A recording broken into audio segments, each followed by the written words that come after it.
Yang muda yang taat lebih mulia di sisi Allah daripada yang tua yang taat. Sama-sama taat, tapi kenapa yang muda lebih mulia di sisi Allah?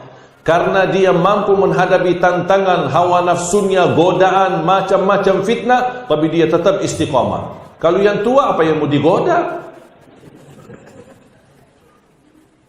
Makanya Rasulullah SAW bersabda di hadis yang termasuk 7 golongan yang akan dibawa naungan Allah, wa syabun nasha'a fi ta'atillah, seorang pemuda yang menjaga diri dalam bertaat kepada Allah. Makanya seorang pemuda berharga sekali untuk Islam. Makanya ketika musuh Islam ingin merusakkan orang Islam dari dalam, dia tidak mencari yang tua-tua. Oh, yang tua sudah habis, perlu dicas lagi. Tapi yang dicari anak-anak muda. Dirusakkan akhlaknya dengan berbagai macam fitnah, sosial media yang begitu bebas, narkoba, kerusakan akhlak, berzinahan, minuman keras, bergaulan, bacaran, itu semua supaya anak muda itu sibuk. Dia lebih putus asa, sakit hati ketika putus bacaran daripada sakit hati kehilangan salat subuh. Sampai dia bisa berfikir bunuh diri karena bacarannya yang dia selama ini cintai, dia memilih orang lain. Aduh, aku sudah lebih baik mati daripada itu. Oh, gara-gara wanita. Tapi kalau salat subuh ketidurannya ada apa-apa. Bertahan, dia tidak ngantuk, tidak tidur sampai jam 3 subuh. Bahkan sampai mendekati subuh karena lagi nonton bola Liga Inggris. Tapi begitu mendekati subuh mulai ngantuk, habis sudah bola, datang syaitan. Istirahat, mas, istirahat. Kan masih ada waktu belum? Mendengar komandan sudah sebentar lagi muazan, ada mesin. Salat, Allahumma salli wa sallim alaihi. Berarti sudah sebentar lagi muazan. Kata syaitan, istirahat, jangan tidur, istirahat. Itu bisikan syaitan, jangan tidur, istirahat. Kita memang niat istirahat. Pas ketiduran, lewat waktunya. Bangun sudah kesiangan. Begitu bangun, ya Allah maafkan, ya Allah ketiduran. Kurang ajar manusia. Bisa bertahan ngantuknya sampai malam harinya demi bola. Tapi untuk salat subuh, kehilangan umat Islam banyak yang tidak salat subuh. Yang lebih parah, kalau sudah uzur ketiduran, kemudian dia bangun malah tidak salat subuh. Sering saya menerima berita orang-orang yang kelewat salat subuhnya, apapun alasannya, karena dia mungkin lagi sakit atau demam, kemudian ketiduran, bangun sudah jam 7, bangun sudah jam 10, tapi dia tidak melaksanakan subuh. Saya tanya, terus kapan kamu salat subuh? Katanya kau sudah kehabisan waktu. Ya tetap bayar hutangnya. Biar sudah kehabisan waktu, tetap bayar, tunaikan begitu bangun. Bukan kata saya, tapi kata Rasulullah sallallahu alaihi wasallam, "Man nama 'an salatin aw nasiyaha falyusalliha mata dzakaraha, la kaffarata laha illa dzalik." Barang siapa yang ketiduran dari waktu salat atau dia lupa. Subhanallah, terima kasih ya Rasulullah. Nampaknya Rasul sudah tahu bakal umatnya banyak ketiduran.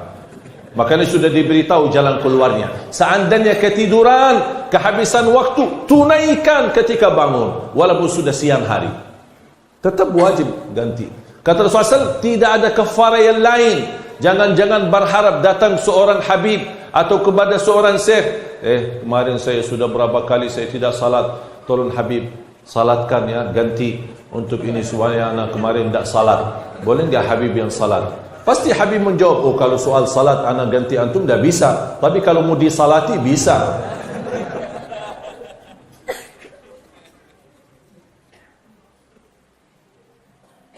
Atau ada orang menggantikan, pergi kemana, ke pesantren atau apa, dia bilang anak sudah sekian tahun tidak salat, anak mau bayar sedekah. Tidak bisa. Salat satu-satunya amalan yang tidak bisa diganti selain dengan salat. Salat satu-satu amalan yang tidak bisa diwakili. Sedekah bisa mewakili orang lain? Ya bisa. Percaya kepada yayasan, serahkan uang zakat, uang sedekah kepada yayasan yang kita percaya, berarti kita mewakili yayasan untuk menyebarkan sedekah itu. Haji, ada enggak haji badal? Ada haji badal. Kalau kita tidak mampu, kita hanya mampu biaya, kita kasih orang lain, tapi dengan syarat orang lain itu sudah haji wajib, dia kemudian dia haji lagi untuk atas nama kita. Itu namanya haji badal. Ada enggak umrah badal? Ada. Kita bisa umrahkan orang tua kita yang mereka tidak mampu bisa ke sana, tapi dengan syarat kita sudah umrah yang wajib. Ada salat badal? Tidak ada. Ada orang yang dalam kehidupannya akhir hayatnya banyak sakit dan dia tidak mampu mengganti puasa, diganti oleh ahli waris puasanya sebagaimana bersabda SAW. Tapi tidak ada salat yang bisa diganti ahli waris. Salat harus kita laksanakan. Ada orang muslim tidak haji? Ada orang muslim tidak haji? Ada, jika belum mampu. Tetap masih dia muslim. Ada orang muslim tidak puasa?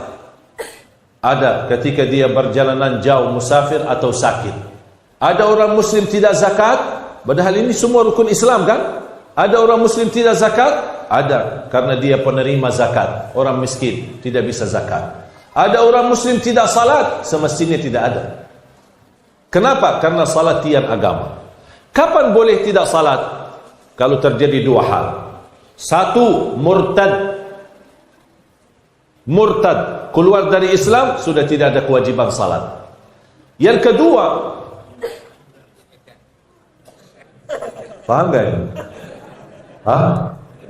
Tahu ya? Berarti kalau orang belum salat, dia masih asyhadu an la ilaha illallah wa asyhadu anna rasulullah, berarti dia. Kita nak, Pak, ayo salat. Nanti mudah-mudahan subuh. Kita doakan semoga subuh. Karena gila. Kalau sudah gila, tidak ada kewajiban salat. Sudah dimaafkan oleh Allah SWT. Sayang sekali banyak orang memainkan masalah salat. Berbatasan antara iman dan kufur salat. Sampai kata Abdullah bin Abbas, tidak ada sesuatu yang bisa dikatakan kufur kita tinggalkan selain salat. Itu salah. Walaupun kufur itu tidak termasuk kufur keluar dari Islam. Wa huwa kufrun duna kufur. Kufur di bawah kufur besar. Tapi bahaya kalau kita disebutkan kafir, walaupun kafirnya bukan kafir keluar dari Islam, gara-gara kita tinggalkan salat. Kunci hubungan kita, tali hubungan kita sama Allah salat. Tali hubungan kita sama Allah apa? Salat. Kalau terputus tali itu, tidak ada ibadah yang bisa sambung lagi. Kemarin ada seorang ibu curhat. Dia bilang sama saya, dia bilang, ayah saya orangnya dermawan, suka membangun masjid di mana-mana, tapi tidak pernah salat. Heran. Bangun masjid tapi tidak suka salat. Saya bilang, sayang sekali, sia-sia amalannya. Tidak ada yang diterima, ditolak. Kenapa? Bukan kata saya, tapi kata Rasulullah SAW. Pertama yang dihisab hari kiamat apa? Salat. Kalau beres, baru ditanya yang lain. Kalau tidak beres, sudah tutup, masuk neraka. Tidak perlu ditanya lagi. Bahkan kalau salat wajib, ada kekurangan di dalamnya, kata malaikat Allah, ada salat wajibnya, tapi ada sedikit, ada yang bocor, khusyuk tidak ada, sebentar ada khusyuk, sebentar ada riya, sebentar macam-macam. Penutupannya apa? Kata Allah kepada malaikat, cuba lihat ada sunnah-sunnah tidak? Sunnah menutupi kekurangan yang wajib. Saya pernah menghitungkan usia standar manusia umat Nabi Muhammad SAW. Kira-kira standar usia umat Nabi Muhammad berapa? 60 sampai 70. Berarti kalau bapak-bapak lebih dari 70 sudah hati-hati Pak ya. Sudah melangkah. Kalau sudah 63 lebih, berarti sudah bonus. Rasul aja sudah 63. Ya. Saya menghitungkan, coba, mari kita sama-sama hitung 60 ya. Kita sepakati 60 ya, standar. Ada yang lebih, ada. Tapi kita sepakati standar, 60. Karena Rasulullah bersabda, a'maru ummati baina sittina was sab'in. Umur umatku antara 60 sampai 70. Ayo coba sama-sama kita hitung 60. Dari kita lahir sampai belum, berapa tahun? 15. Okey, setuju? 15. Berarti sebelum balik belum taklif. Belum. Maksudnya belum taklif, tidak ada kewajiban. Tidak ada kewajiban. Walaupun diperintahkan, dibiasakan anak kita sejak kecil salat, tapi tidak dibebani dengan kewajiban karena belum balik. Salatnya sah, hajinya sah, umrahnya sah, tapi belum menjadi wajib. Karena belum taklif. Anggaplah 15 tahun karena belum taklif, anggaplah sia-sia.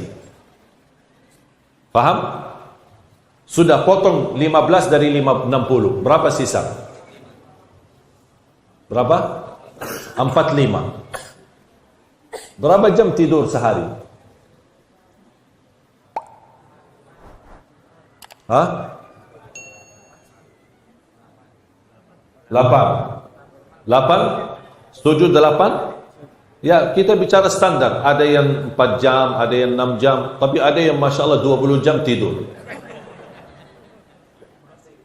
Saya pernah bertemu orang baru bangun. Mas, ngapain? Mau istirahat sebentar terus tidur lagi. Dia baru bangun. Begitu bangun saya bilang, ngapain mas habis ini? Dia bilang mau istirahat sebentar terus tidur lagi. Terus dari tadi ngapain? Saking banyak tidur jadi capek, begal badannya.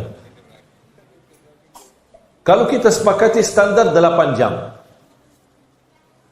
8 jam dalam sehari berapa? Kalau kita bagi-bagi sepertiga ya. Sepertiga sehari 8 kan? 8 kali 3 berapa? 24. Berarti sepertiga sehari kita tidur. Kalau kita bawa sepertiga dalam 60 tahun berapa? Sepertiganya berapa? 20. Selama 60 tahun, selama 20 tahun di dalam 60 kita tidur.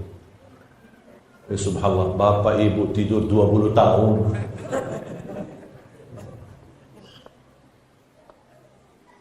Berarti coba 15 tambah 20 35.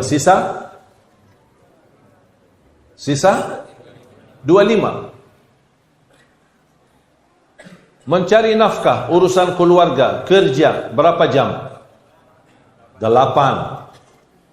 Berarti sepertiga sehari urusan dunia. Sepertiga 60 tahun berapa? 20 tahun.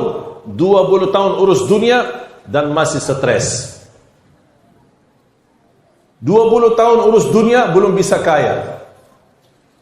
20 tahun urus dunia belum puas. Dan ini yang saya bicarakan standar 8 jam. Ada orang yang saya kenal kaya raya, tak pernah istirahat gara-gara urusan dunia. Usianya sudah hampir mau 70. Sampai saya berkata sama beliau, Pak, apa yang mau dicari? Bapak sudah kaya raya, istirahat. Jadikan sisa umurmu untuk ibadah. Oh, ada rapat di Jepang, ada rapat di Korea, ada rapat di Singapura, ada rapat ke Amerika. Aduh, luar biasa. Setiap hari beliau telefon, Syekh doakan saya lagi di Eropa, mudah-mudahan rapat saya lancar. Saya bilang, saya doakan semoga Bapak berhenti urusan dunia. Pernah beliau undang ketika ada acara kekeluargaan, acara syukuran. Kalau bahasa-bahasa orang kaya, acara ulang tahun. Saya diundang, saya hadiri acara syukuran. Kemudian anak dan cucu beliau, panjang umur, panjang umur. Saya di samping beliau, mendekati mati, mendekati mati. Dia harus ingat mati. Sudah 70 tahun, mau apa lagi? Mau apa lagi? Banyak yang Allah sudah berikan, saatnya kita balas. Berilah kepada Allah Subhanahu wa taala. Kita sudah terlalu banyak lalai sepanjang umur kita. Masih sampai sudah tua masih lalai lagi. Dua lekat dia, begitu saya bilang dekati mati dia kata bismillahirrahmanirrahim. Kenapa saya? Ya ingat Pak, ingat.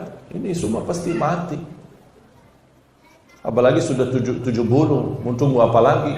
Doakan mudah-mudahan panjang umur. Terus sampai kapan panjang umur? Mau 1000 tahun, ujungnya mati. Tetap mati. Mau sampai 10.000 tahun, tetap mati. Nabi Nuh alaihissalam usianya lebih dari 3.000 tahun. Ditanya, gimana masa hidupmu di dunia? Kata beliau, seperti masuk dari pintu A, keluar dari pintu B. Sebentar, masuk dari pintu sini, dari sebelah sini, keluar dari sebelah sana. Itu 3.000 tahun. Nabi Musa bertemu sama seorang wanita yang sedang menangis di atas sebuah kuburan anaknya. Dia sedih wafat anaknya. Kata Nabi Musa, siapa yang wafat? Ini anakmu ya Musa. Terus kenapa kamu sedih? Dia masih sangat muda, usianya 350 tahun. Muda banget katanya. Ada seorang berdialog dengan Nabi Musa alaihissalam. Dia menceritakan, wahai Musa, doakan biar saya bisa panjang umur. Padahal usianya sudah 700 tahun. Minta panjang umur lagi. Kata Nabi Musa, ada umat akan datang setelah kita. Usia mereka 60 sampai 70 dan sedikit yang boleh lebih daripada itu. Apa kata orang itu? Wahai Musa, kalau Allah izinkan saya bertemu umat itu, saya akan habiskan 60 tahun dalam bersujud kepada Allah. Sujud saja 60 tahun. Kita 60 tahun merasa belum puas. Urusan dunia selama 60 tahun sepertiganya 20 tahun. Dan kita belum puas. 20 tahun tidur, 20 tahun urus dunia, 15 tahun belum taklif, berapa jadinya? 55. Sisa berapa? 5. Ana belum bicara ibadah, belum bicara salat, belum bicara yang lain, belum bicara apa-apa. Semua ini sudah 55 tahun sia-sia. Tak ada yang kita bisa bicarakan untuk beribadah. Apa yang saya menemukan dalam sisa 5 tahun? Allah kasih 60, kalau saya hitungkan waktu salat, salat wajib, saya tidak bicara salat sunnah. Standar salat wajib 10 menit. Standar salat wajib kurang lebih 10 menit. Standar ya. Kalau di Indonesia mungkin agak lebih cepatlah sedikit. Karena Indonesia tidak biasa panjang.